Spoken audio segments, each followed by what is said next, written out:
انہوں نے کہا کچھ نہیں، میرے بیٹے نے لکھا ہے. کہا یہ تو عیسیٰ مسیح کا نام لکھا ہوا ہے، آپ کے بیٹے نے لکھ دیا ہے، آپ کو پتہ نہیں ہے کیا لکھا جا رہا ہے آپ کیا. بے حسی جب طاری ہوتی ہے تو اس کا خطرناک نتائج نکل آتے ہیں. تو جب ان شعبوں کے ذریعے سے دنیا کی دوسری قومیں ہم سے کچھ اور چھیننا چاہتے ہیں جو ہمارا قیمتی سرمایہ ہے، تو اس شعبے کی طرف متحرک ہونا بہت زیادہ ضروری اور بہت زیادہ مبارکبادی کے مستحق ہیں آپ حضرات.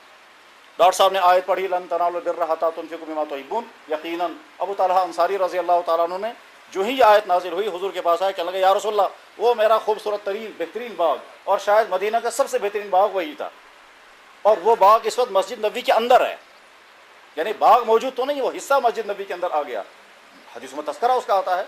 حضرت نبی علیہ السلام بار بار اس باغ میں جاتے تھے، وہاں جا کر کے کھجوریں تناول فرمائی، وہاں کا پانی پیتے تھے، وہاں چھت کے نیچے آرام بھی کرتے تھے. سخت گرمی میں وہاں جو سائبان لگایا جاتا تو اس میں جا کے بیٹھتے بھی تھے، اور بہت خوشی تھی ابو طلحہ انصاری کو کہ حضور میرے باغ میں آتے ہیں. لیکن جب آیت نازل ہو گئی تو ابو طلحہ نے کہا یا رسول اللہ آپ کو معلوم ہے اب بیرہا کا باغ مجھے کتنا پیارا ہے، لیکن آیت نازل ہو گئی ہے، سارا باغ میں آپ کی خدمت میں پیش کرتا ہوں، جہاں چاہیں خرچ کریں.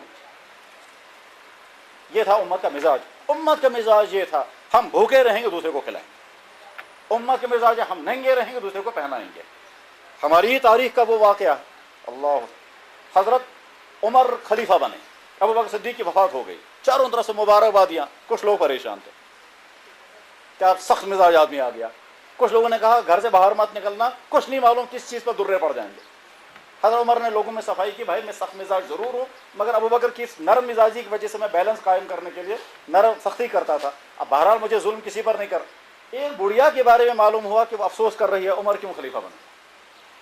کچھ لوگ یہ آپ کو کیا بات ہو گئی ہے، کہنے لگا مجھے افسوس ہے یہ عمر کیوں خلیفہ بن گیا. یہ کیوں؟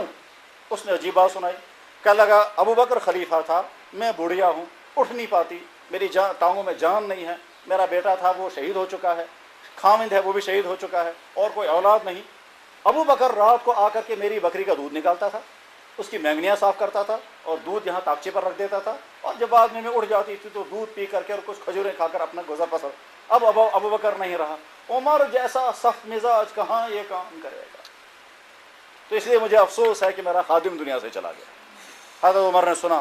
حضرت عمر رضی اللہ تعالیٰ خود گئے اور بڑھیا کے سامنے دوزانوں بیٹھ کر کے کہا اماں جان ابو بکر جیسا تمہارا خدمت گزار تھا، اس سے بڑا خدمت گزار میں ہوں.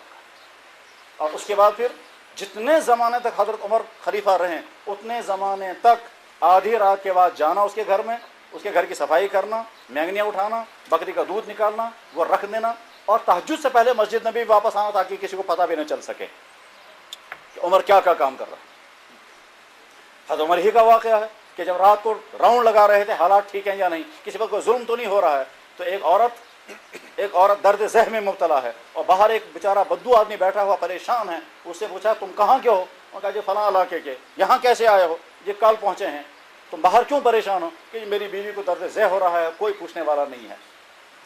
حضرت عمر فوراً گھر آ گئے اور اپنی اہلیہ سے کہا اس وقت جنت کمانے کا وقت ہے، جلدی چلو. انہوں نے کہا جی ٹھیک. چنانچہ گئے، بیوی کو لے کر گئے خیمے کے اندر جاؤ، اس خاتون کی مدد کرو. اب حضرت عمر رضی اللہ عنہ نے سوچا اگر اس کو پتہ چل گیا میں کون ہوں تو یہ بیچارہ لرز جائے گا. عمر کے نام سے تو روم اور ایران کے حکمران گھبرا جاتے تھے، اور تھی بھی ان کی حالت ایسی کہ اگر غصہ آ جاتا تھا تو ان کے بال کھڑے ہو جاتے تھے، اور غصے کی حالت کو دیکھ کر دوسرا بھی گھبرا جاتا تھا. قدرتی رعب تھا. واقعات بے شمار اس کے ہیں.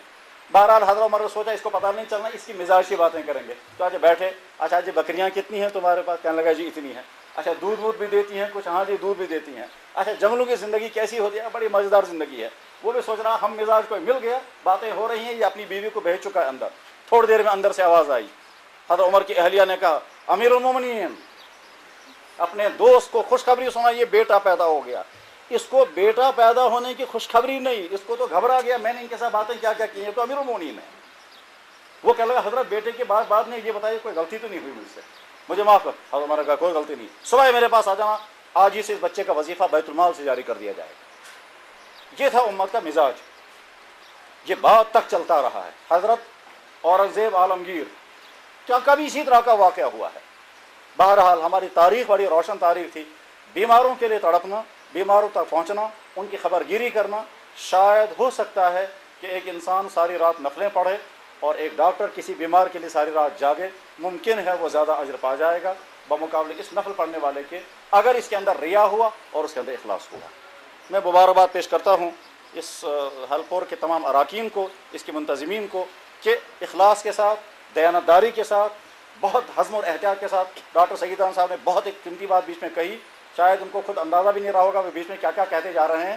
انہوں نے ایک بات بہت بیچ میں کہی کہ زیادہ مستحق کا انتخاب کرنا بہت مشکل ہے. ہمارے مزاج میں استحصال بھی ہے. استحصال کیا ہے؟ جو ہی لوگوں کا پتہ چل جائے کہ ہاں مفت دوائیاں ملتی ہیں، بس اس کے بعد پھر ایک آدمی کو ضرورت نہیں ہے تب بھی آئے گا ہے نو پاتر پیمتیشن کا، وہ ایسے آزار پیش کرے گا کہ آپ کو رحم آ جائے گا. اور اس وقت اگر آپ نے اس کی باتوں کو سن کر کے رحم کھا کر اس کو دیا اور اس کے بعد کوئی دوسرا آ گیا جو واقعی مستحق تھا اور وہ زیادہ بول نہ سکا آپ کے سامنے، تو ٹھیک ہے آپ نے جان بوجھ کر تو ایسا نہیں کیا، لیکن کسی کی چرب زبان سے متاثر ہو کر آپ نے غیر مستحق کو دے دیا اور مستحق کو محروم کر دیا. اور یہ وہ چیز ہے کہ حضرت نبی علیہ السلام کے سامنے بھی ہوئی. حضرت نبی علیہ السلام نے فرمایا میرے سامنے دو فریق آتے ہیں، ایک تیز زبان ہوتا ہے، میٹھی بولنے والا ہوتا ہے، دلائل زیادہ دیتا ہے اور وہ مجھ سے اپنے حق میں فیصلہ کرا لیتا ہے، اور دوسرا آدمی کم گو ہوتا ہے اور میں اس کے خلاف فیصلہ کرتا ہوں حالانکہ حق اس کا ہے. تو فرمایا یہ جو میں نے اس کے حق میں فیصلہ کر دیا یہ مت سمجھنا کہ میں نے اس کے حق میں فیصلہ کر دیا، یہ تم مجھ سے آگ کے انگارے لے کر جا رہے ہو. ایسے وقت میں آپ کا انتخاب بہت، اسی طرح سے دیانتداری بہت زیادہ ضروری ہے. اس میں بیچ میں شیطانی حملے بھی ہو سکتے ہیں. حدیثوں میں آتا ہے الغلول من جسائی جہنم. حضرت نبی علیہ السلام ایک وصیت بار بار کہتے تھے غل نہیں کرنا.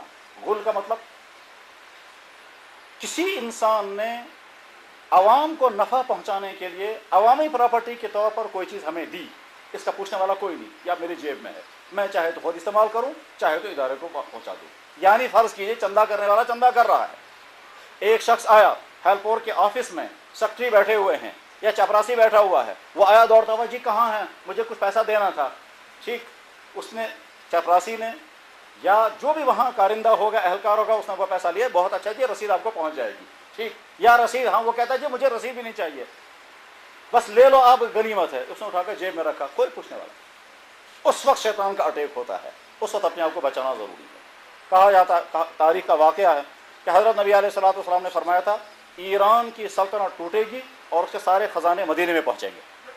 ٹھیک، جس وقت ایران کی سلطنت کے ساتھ مسلمانوں کا مقابلہ ہوا اور کسرا مارا گیا اور اس کا سارا مال اور دولت اور دنیا کا سب سے بڑا قالین جمع کر کے مدینہ طیبہ پہنچایا گیا، اس میں کسرا کا وہ کنگن بھی تھا جو دنیا کا سب سے قیمتی کنگن تھا. وہ قیمتی کنگن ایک آدمی لے کر کے آیا اور اٹھا کر کے جہاں مال غنیمت جمع ہو رہا تھا وہاں اٹھا کے پھینکا. جو وہ منتظم تھا مال غنیمت جمع، وہ جلدی سے اٹھا، اس نے تھیلا کھولا، اس میں کیا ہے؟ تو اس نے دیکھا کنگن. اس شخص کو بلایا بھائی بات سنو. اس نے کہا مجھے اس وقت کوئی بات نہیں کرنی ہے. بھائی اپنا چہرہ مجھے دکھا دو. کہنے لگا مجھے چہرہ بھی نہیں دکھانا ہے. بھائی میں دیکھنا چاہتا ہوں تم جیسا ایماندار، اتنی قیمتی چیز تمہارے ہاتھ میں آئی، تم اگر جیب میں رکھتے تو کون پوچھتا تمہیں؟ اس نے کہا جس کے لیے میں نے یہ کام کیا ہے وہ جانتا ہے میں کون ہوں، میں نے اس کے لیے کیا ہے، میں آپ کو چہرہ دکھانے کے لیے نہیں کیا. یعنی گویا ایمانداری ایسی چیز ہے. تو ایسے وقت میں اپنے آپ کو بچانا ہوتا ہے، اور خدا نہ خاصہ اگر کہیں خطا آدمی کھا جاتا ہے تو اس کا زوال پوری ادارے پر آ جاتا ہے. مجھے یاد ہے ایک میرے بھائی نے مجھے کہا تھا کہ جی واللہ عالم آپ تک یہ بات پہنچی ہے ابھی یا نہیں، ممکن ہے پہنچی ہوگی اور ممکن ہے نہیں پہنچی ہوگی. ایک بھائی نے مجھے کہا تھا کہ جی میں ہیلپور کے دفتر پر تھا یا دفتر کے دروازے پر تھا اور وہاں حضرت نبی علیہ الصلوۃ والسلام کی مجھے زیارت ہوئی. ممکن ہے وہ بھائی یہاں موجود ہوں گے جنہوں نے یہ بات مجھے کہی تھی. اس لیے بہت زیادہ احتیاط، بہت زیادہ حزم، بہت زیادہ محتاط اور بہت لگن کی ضرورت ہے. وہ لمحے جو کہ انسان کے اپنے پیٹ اور اپنے ذاتی ضروریات پورا کرنے کے لیے گزریں، ان لمحوں سے بے انتہا زیادہ قیمتی وہ لمحے ہوں گے جو کسی بیمار کی عیادت، کسی بیمار کی خبر پرسی، کسی بیمار کو آرام پہنچانے کے لیے گزریں. گفتگو اس سے زیادہ کی جا سکتی تھی، لیکن بہرحال آپ صبح سے اب تک تمام پہلوؤں پر گفتگو سن چکے ہیں. یہ پروگرام مختلف علاقوں میں بار بار ہوں گے، لوگوں کے سامنے اس کی جو سارا منظر آئے گا جو ڈاکٹر سعیدین صاحب دکھا رہے تھے. سادات کی تو ذمہ داری ہے، سادات کا فرض ہے. تو یقیناً جو ہی انسانوں کے سامنے صورتحال آتی ہے اور یہ مناظر آتے ہیں، اور ڈاکٹر صاحب قریشی صاحب فرما رہے تھے یہ تو بہت چھوٹا سا ہے، اس سے زیادہ بھیانک مناظر ہمارے سامنے گزرتے ہیں. اسی لیے ہمارے یہاں کتاب میں لکھا ہوا ہے سب سے زیادہ رحم دل ڈاکٹر کو ہونا چاہیے، کیونکہ رحم دلی کے مناظر تو صبح سے شام تک وہ دیکھتا رہتا ہے. وہ سخت مزاج نہیں ہونا چاہیے اور صبح سے شام تک وہ غم زدہ انسانوں میں رہتا ہے. تو یقیناً ان کے سامنے اس سے زیادہ بھیانک مناظر ہوتے ہیں. کبھی کبھی ایسا بھی ہوتا ہے مایوس